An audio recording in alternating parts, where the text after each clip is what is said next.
আমি সত্যি জানি না, কিন্তু আমার কেন জানি না মনে হচ্ছে আপনি কোনো সাধারণ মানুষ হতে পারেন না। আপনি এত ভালো বাঁশি বাজান, আর সেই সুরে আপনি পৃথিবীর সমস্ত কিছুর সাথে কথা বলতে পারেন। গাছপালা, পশু পাখি সবাই আপনার সুর শুনে মুগ্ধ। আমার বাঁশির সুর তোমার ভালো লেগেছে?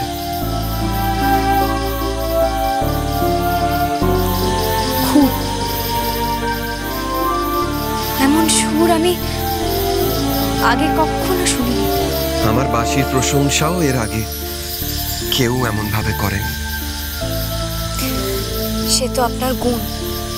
গুণীর সমাদর করা আরো বড় গুণ। আপনি ভালো কথাও বলতে পারেন। কথা বলার চেয়ে বোধ হয় বাঁশিটাই বেশি ভালো বাজে।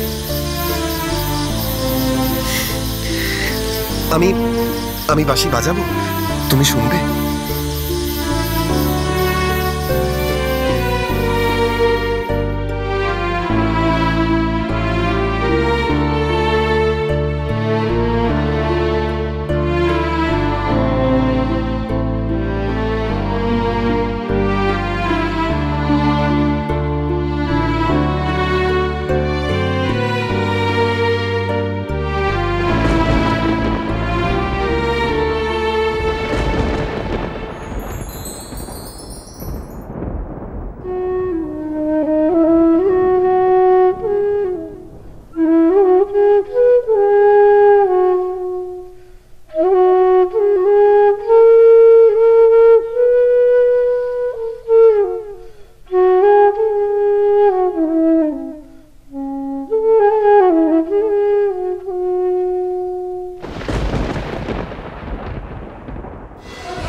রাজমাতা কোথায়? বিশ্বাস করে কন্যা, আমরা অনেক খুঁজেছি, নদীর পাহাড় জঙ্গল কোথাও পাইনি। চাপ! অপদার্থের দল! আমাকে শয়তান আয়না নিজে দেখিয়েছে তারা গুহার মধ্যে লুকিয়ে আছে, আর তোমরা খুঁজে পেলে না। বিশ্বাস করে কন্যা, আমরা কোথাও পাইনি। শুনে রাখো বিটকে, রাজমাতাকে আমার চাই।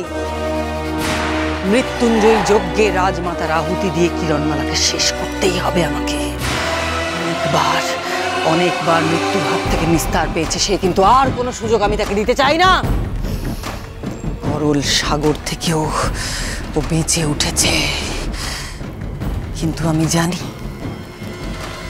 জানি আমার মেয়ে বজ্রমালা তাকে শেষ করবেই। কিন্তু তার আগে মৃত্যুঞ্জয়ী যজ্ঞে রাজমাতার আহুতি দিতে হবে আমাকে। মা, তুমি আজ্ঞা দিলে আমি ওদের সন্ধান করে নিয়ে আসতে পারি। না বজ্রমালা, এই সব তুচ্ছ কাজে তুই নিজেকে নিযুক্ত করবি না। তোর লক্ষ্য একটাই,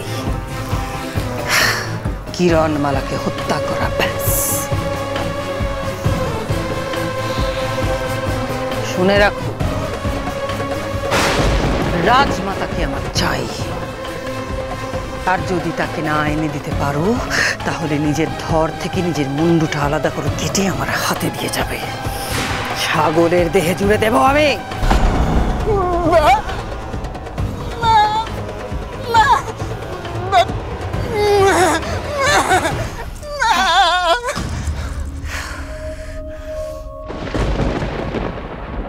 তোমার এত করে বলা সত্ত্বেও কুমার রাজপ্রাসাদে ফেরাটা উচিত বলে মনে করল না। আমার পদ্মকুশ গ্রামে যাওয়াটা তার মনোপুত হয়নি মহারাজ। বেশ বেশ, আমি বুঝলাম তোমার কথা, তার মনোপ্রুত হয়নি। কিন্তু তুমি আমাকে একটা কথা বলো তো, সে কি কম জটিলতা বাড়াচ্ছে? মহারাজ, কুমারের এখন বয়স অল্প, যুবক মাত্র, আবেগের বশে করে ফেলছে। আমরা ওভাবে গ্রামে গেছি, তাই হয়তো অভিমান করে সে প্রাসাদে ফিরল না, আর দিনার বাড়ি চলে গেল। এভাবে আর কতদিন তাকে আড়াল করবে আম্রপালি? কতদিন? ভুলে যাও না, সে কিন্তু সাধারণ যুবক নয়,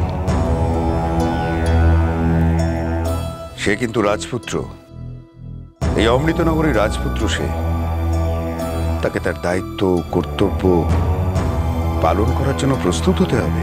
মহারাজ, কুমার তার দায়িত্ব কর্তব্যগুলো নিজের মতো করে পালন করতে চায়। তার সঙ্গে হয়তো রাজ পরিবারের নিয়মগুলোর কোনো মিল নেই, কিন্তু সে মানুষের সঙ্গে মিশে থাকতে চায় মহারাজ।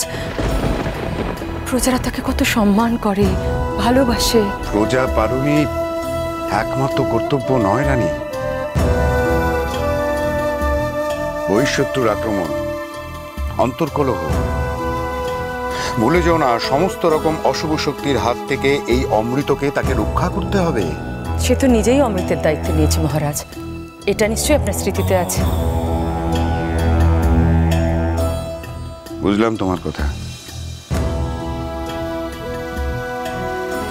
রানী।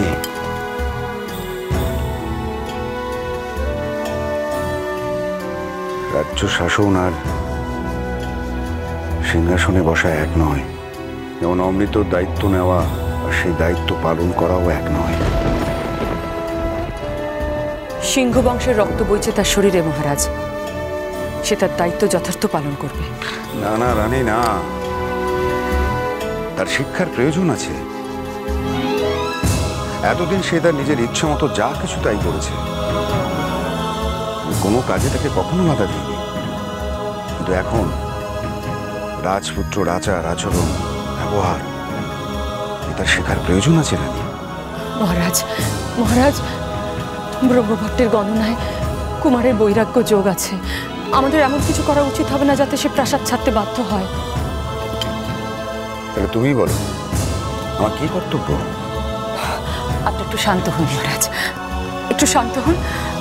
আমি আমার সন্তানকে চিনি, আমি জন্মদাত্রী তার। সময় তাকে সমস্ত কর্তব্যের প্রতি দায়িত্বশীল করে তুলবে, আপনি দেখবেন।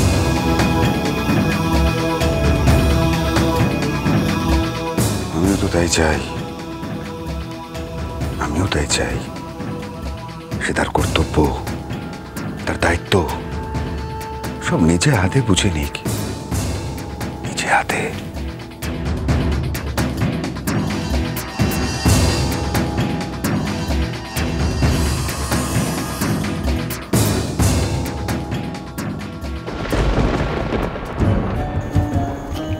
মায়াপুরী, তুমি? আমার কিছু সংবাদ দেওয়ার আছে। আবার কোন দুঃসংবাদ? কটকটির রাক্ষস বাহিনী রাজমাতাকে সর্বত্র খুঁজছে, যজ্ঞে আহুতি দেবে বলে।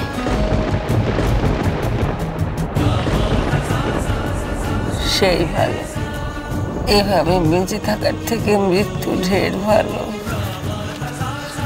তাহলে তাহলে শুধু রাজমাতা কেন, তাহলে আমাদের সকলকেই নিয়ে যান। তোমরা সবাই মরতে চাও?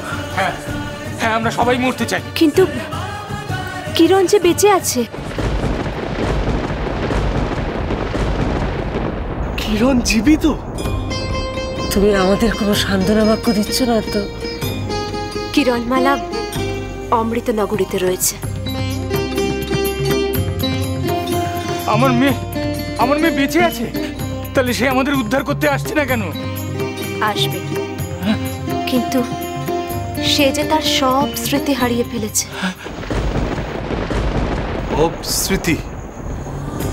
কিভাবে? গরল সাগরের অতলে এক প্রকাণ্ড মুক্তোর মধ্যে রয়েছে তার স্মৃতি। আমাদের কিরণ তাহলে একদিন ঠিক ফিরে আসবে। হ্যাঁ, আসবে। আর ততদিন অবধি যে রাজমাতাকে বেঁচে থাকতে হবে। কিন্তু আমরা যে এখানে, সেটা কটকটি কি করে জানবো?